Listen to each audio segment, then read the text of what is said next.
साथियों, नमस्कार। आज की पहली बड़ी वीडियो के साथ मैं आपके सामने हाजिर हूँ। साथियों, आज हम चर्चा करेंगे, क्या मनीष सिसोदिया करप्शन में लिप्त हैं? आपको क्या लगता है? दिल्ली की लीकर पॉलिसी को लेकर, शराब नीति को लेकर जो उन पर आरोप लग रहे हैं, उसमें आपको क्या लगता है कि क्या वो लिप्त हैं या नहीं हैं? क्योंकि एक जनमानस के रूप में हमको भी अपनी राय बनानी पड़ती है, क्योंकि कोर्ट का जो फैसला आएगा वो बहुत बहुत बाद में आएगा, उसमें कई सालों लग जाएंगे। लेकिन हम लोगों के लिए, एक आम आदमी के लिए ज़रूरी है ये जानना कि जो व्यक्ति बोल रहा है वो सच है या झूठ है। और जब कोई कंट्रोवर्सी, जब कोई विवाद खड़ा होता है तो दोनों पक्ष अपनी साइड देते हैं। जैसे इस मामले में देखा जाए तो आम आदमी पार्टी का कहना है क्योंकि हम नरेंद्र मोदी जी को चुनौती दे रहे हैं 2024 में, तो इसलिए वो हमारे को घेर रहे हैं। हम उनको गुजरात में चुनौती दे रहे हैं, इसलिए वो हमको घेर रहे हैं। जबकि बीजेपी का कहना है कि सिसोदिया जी ने जो है करप्शन की है, इसका वो जवाब दें। तो हम तो इसलिए, जो भी एक्शन हो रहा है, सीबीआई का जो एक्शन हो रहा है वो इसलिए हो रहा है। अब इन दोनों पक्षों में सच्चा कौन है, ये जानने का एक पैमाना होता है, क्योंकि मैं लंबे समय से पत्रकार रहा हूँ, और एक तरीका होता है चीज़ों को समझने का कि कौन सा पक्ष ठीक है और कौन सा गलत है। ये मोटे तौर पर नज़र आ जाता है। एक लैंग्वेज होती है, एक समाज में बर्ताव की एक लैंग्वेज होती है, उससे पता चलता है। उस पर चर्चा करते हैं। आपको क्या लगता है? अपने मन बनाइए कि सिसोदिया जी जो हैं वो करप्शन में लिप्त हैं या नहीं, और उस पर हम चर्चा करते हैं। मैं आपको बताता हूँ कि क्या मामला है। देखिए, जो शराब नीति बनाई गई और जो उस पर घटनाएं हुई, उसको लेकर सिसोदिया जी पर आरोप है कि इन्होंने करप्शन किया। अब जो फैक्ट्स हैं वो किसकी तरफ जा रहे हैं? सबसे पहला बड़ा जो फैक्ट है वो ये है कि शराब नीति की घोषणा की गई, लोगों को लाइसेंस दिए गए, प्राइवेटाइज किया गया उसको। पहले गवर्नमेंट की दुकानें होती थी, नई शराब नीति में उसको प्राइवेटाइज किया गया, ये कहकर कि इससे दिल्ली गवर्नमेंट का रेवेन्यू बढ़ेगा। इसको जो है चीफ सेक्रेटरी जो दिल्ली के हैं, उन्होंने कहा कि किसी भी नियम कायदे का पालन नहीं हुआ। और दिल्ली में क्योंकि एडमिनिस्ट्रेशन में आधा रोल एलजी का भी रहता है, लेफ्टिनेंट गवर्नर का रहता है। सरकार का कोई भी काम जो है वो जब तक एलजी से अप्रूव ना हो तब तक वो इंप्लीमेंट नहीं हो सकता है, ऐसा कानून है। जब दिल्ली की स्टेट बनाई गई थी, क्योंकि ये पूरी तरह से स्टेट नहीं है, आधी स्टेट है, तो आधी जिम्मेदारी एलजी की रहती है। तो चीफ सेक्रेटरी ने एलजी को लिखा कि इस पर कार्रवाई होनी चाहिए, और उन्होंने सीबीआई इंक्वायरी बिठा दी इसके ऊपर। अब जैसे ही सीबीआई इंक्वायरी बिठाई गई, वैसे ही कुछ दिनों के अंदर दिल्ली सरकार ने नई शराब नीति को वापस ले लिया। अगर वो शराब नीति इतनी ही अच्छी थी तो उसे वापस क्यों लिया गया? देखिए, मैं आपको एक चीज़ और बता दूं, किसी भी बात को सही या गलत ठहराने के कितने ही तर्क निकाले जा सकते हैं।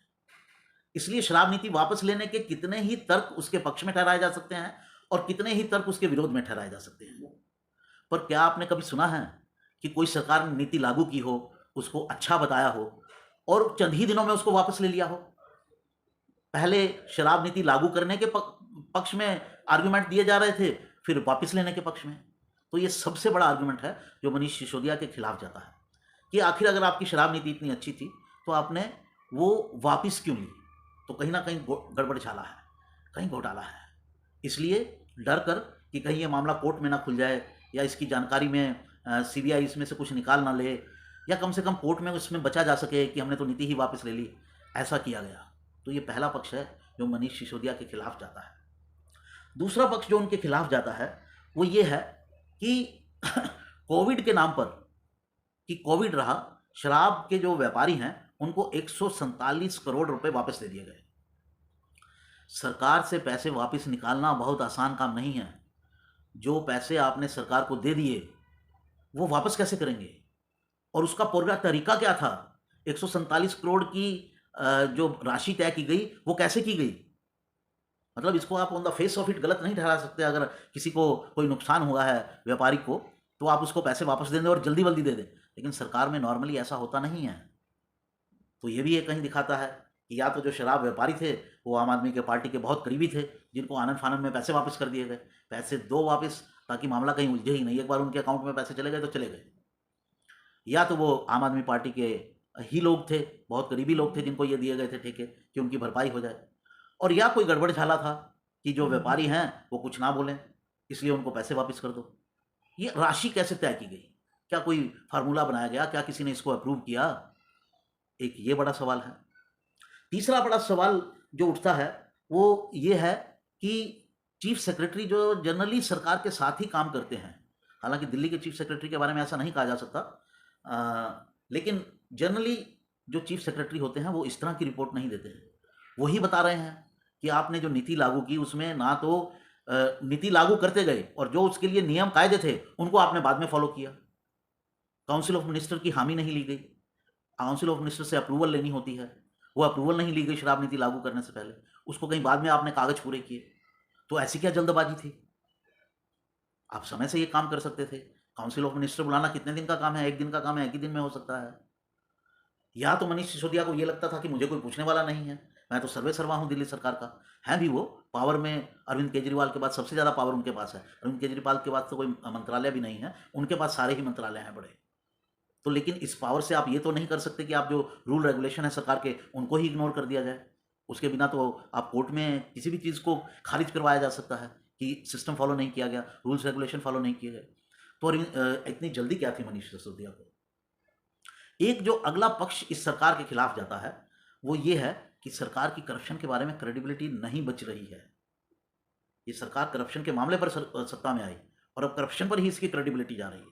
सरकार के एक और मंत्री, स्वास्थ्य मंत्री सत्येंद्र जैन 80 दिन से, लगभग 80 दिन के आसपास से जेल में हैं, छूटे नहीं हैं। मामला करप्शन का है। बेल के लिए कई बार कोर्ट जा चुके हैं और कोर्ट ने उनको हर बार उनकी बेल एप्लीकेशन को रिजेक्ट किया है। साथियों, हम लोगों के पास, एक आम आदमी के पास फाइनली क्या है? किसी भी कंट्रोवर्सी में किस नेता ने पैसे खाए, किस नेता ने नहीं खाए, करप्शन का जो मामला है वो कहाँ किसका सही है, किसका पक्ष और पहलू सही है, ये जानने के लिए जो फाइनल हमारे पास वर्ड है, क्योंकि हम लोग वकील नहीं हैं, हम लोग इतने जानकार नहीं हैं, वो ये है कि कोर्ट क्या फैसला देती है। अगर कोर्ट उसको उस मामले में किसी व्यक्ति के खिलाफ जा रही है तो प्राइमा फेसी, प्रथम दृष्टया, पहली नज़र में हमको मानना चाहिए कि मामला इस व्यक्ति के खिलाफ है, अगर कोर्ट उसके खिलाफ जा रहा है या उसको कोर्ट से कोई रिलीफ नहीं मिल रहा है। तो अरविंद केजरीवाल सत्येंद्र जैन की कितनी भी कस्में खा लें कि कट्टर ईमानदार हैं, लेकिन कोर्ट तो नहीं मान रहा है कि वो कट्टर ईमानदार हैं। कोर्ट ने तो उनको 80 दिन से जेल में रखा हुआ है, बेल एप्लीकेशन उनकी एक्सेप्ट ही नहीं हो रही है, उनके ऊपर सीधे सीधे मामले बन रहे हैं, ऐसा कोर्ट का कहना है। अब कट्टर ईमानदार की जो उपाधि है वो अरविंद केजरीवाल जी ने मनीष सिसोदिया को भी दे दी है।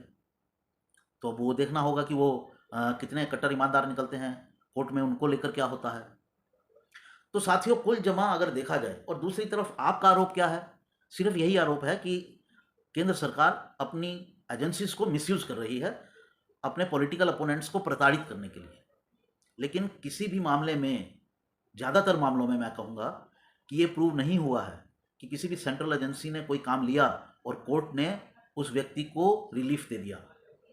चाहे वो महाराष्ट्र के नवाब मलिक का मामला हो या जो दूसरे गृह मंत्री थे उनका मामला हो, चाहे संजय राउत का मामला हो या कहीं और भी, सबको कोर्ट में जाके वहाँ से कोई रिलीफ नहीं पा पाए। तो अगर इस दृष्टि से देखा जाए इन चार पहलुओं से कि क्रेडिबिलिटी कितनी है आपकी, शराब नीति को वापस क्यों ले लिया, चीफ सेक्रेटरी ने जो कहा वो सही था या गलत, और आपने इतनी जल्दबाजी में पैसे कैसे वापस कर दिए, तो मनीष सिसोदिया साफ तौर पर करप्शन में लिप्त नजर आते हैं, ऐसा मेरा मानना है।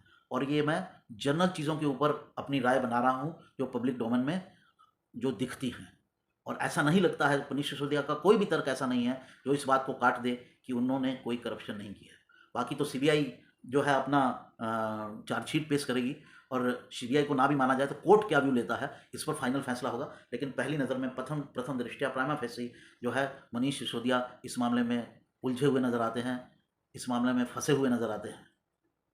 साथियों, ये था हमारा आज का विश्लेषण। मुझे उम्मीद है कि आपको पसंद आएगा।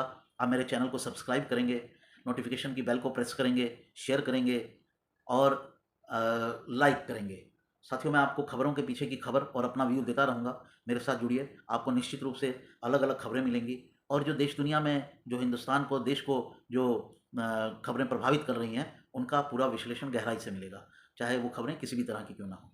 यही आज का मेरा विश्लेषण था। और साथियों, आपको मालूम है मैं हर वीडियो के बाद एक अपील करता हूँ। देशवासियों को देश के ऊपर एक और ख़तरा है, वो है कि जो शांति प्रिय लोग हैं वो कहीं ना कहीं इस देश का मिजाज, इस देश की प्रकृति, इस देश का चरित्र, चाल और चेहरा बदलने की कोशिश कर रहे हैं। हिंदूवादी लोगों को, राष्ट्रवादी लोगों को इसके प्रति सचेत हो जाना चाहिए। इसके लिए मेरा एक संगठन है, रुद्र हिंदुत्व, और उसके लिए मैंने हिंदुओं के लिए 10 प्रण के नाम से थोड़ा साहित्य रचना भी की है। आप डिस्क्रिप्शन में उसका लिंक मिल जाएगा, उस पर जाइए और उसको प्रेस करके अगर आपको अच्छा लगे तो रुद्र हिंदू बनिए। नमस्कार।